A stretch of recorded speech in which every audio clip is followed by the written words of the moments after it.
जीव भगवत आश्रय ग्रहण कर लेता है, बहुत दैन्यता दिखाए तो एक गुरु धारण करके गुरु आश्रय भी कर लेता है, पर वैष्णव आश्रय करना बड़ा कठिन हो जाता है। क्यों? क्योंकि वैष्णव आश्रय में केवल एक का नहीं, कईयों का दास बनना पड़ता है। वही भगवान तो सामने विराजमान है, इनका दास बनने में तो कोई दिक्कत नहीं, क्योंकि ये कुछ बोलते नहीं है। पिछली बारी हमने चर्चा करी थी, विग्रह रूप में भगवान तो कुछ बोलेंगे नहीं, आप जितना मर्जी जैसे मर्जी बोल दो मैं आपका दास हूं, वो स्वीकार कर लेंगे। हालांकि वही दास बने बैठे हमारे, लेकिन हम बोल देते हैं हम आपके दास हैं, स्वीकार हो जाता है, ठीक है, स्वीकृति हो जाती है, आप दास हो, आप सेवा कर रहे हो। गुरु को बोले हम आपके दास हैं, फिर भी सरल है, क्योंकि गुरु भी उदार चित्त है।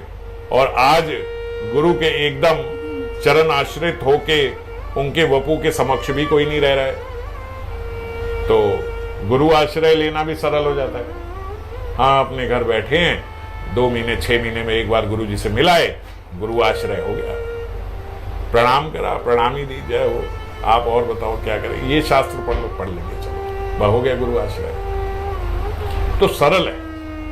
अब बोले वैष्णव आश्रय कर लो।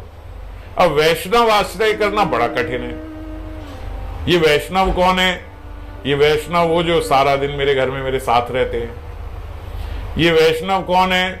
जो हर दूसरे दिन मिल जाते हैं। ये वैष्णव कौन है? जो हर हफ्ते साथ में इन्हीं के साथ बैठ के कथा सुननी है, इन्हीं से चर्चा करनी है, इन्हीं के साथ धाम जाना है, इन्हीं के साथ घूमना है। इन सब के आश्रय हो जाऊं, इन सबका दास बन जाऊं, अब कठिनता आती है। सिर भर जाऊं उचित अस मोरा, सबते सेवक धर्म कठोरा।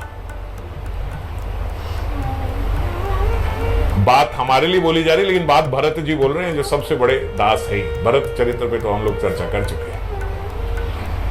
तो ये भरत जी बोल रहे हैं, लेकिन वो किस कसौटी पे बोल रहे हैं? वो तो ये बोल रहे हैं, उन्होंने इस बात पे बोला जब उनके गुरुदेव ने बोला कि भरत ऐसे कैसे पैदल जाओगे, रथ पर चल के चलो, रथ पर बैठ जाओ। तो भरत बोले, गुरुजी मेरे भैया राम पैदल गए थे, तो मेरा कर्तव्य तो ये बनता है कि मैं सिर भर जाऊं, अपने सिर के बल जाऊं, उल्टा होके जाऊं। अगर वो पैदल गए थे और उनके चरण यहां पड़े थे, तो कायदे से मेरे चरण यहां नहीं पड़ने चाहिए, मेरा सिर वहां पड़ना चाहिए जहां उनके चरण पड़े थे। आप बोल रहे हो रथ पे बैठ के जाऊं, मुझे तो पैदल चलना भी ठीक नहीं लग रहा। ये सेवक धर्म नहीं है कि स्वामी पैदल गए और मैं भी उनके उसी पद चिन्हों पे पैदल चल रहा हूं। तो सिर भर जाऊं उचित असमोरा, मेरे लिए उचित क्या है कि मैं सिर के बल जाऊं, पर क्या करूं सबते सेवक धर्मो कठोरा। उस कोटि पे जाके बोला है, सब तू सेवक धर्मो कठोरा। हमें कोई बीच में बोल दे पानी ले आओ, कथा चल रही, आप ले आओ, इनको भी कथा के बीच में ही प्यास लगती है। सब तू सेवक धर्मो कठोरा।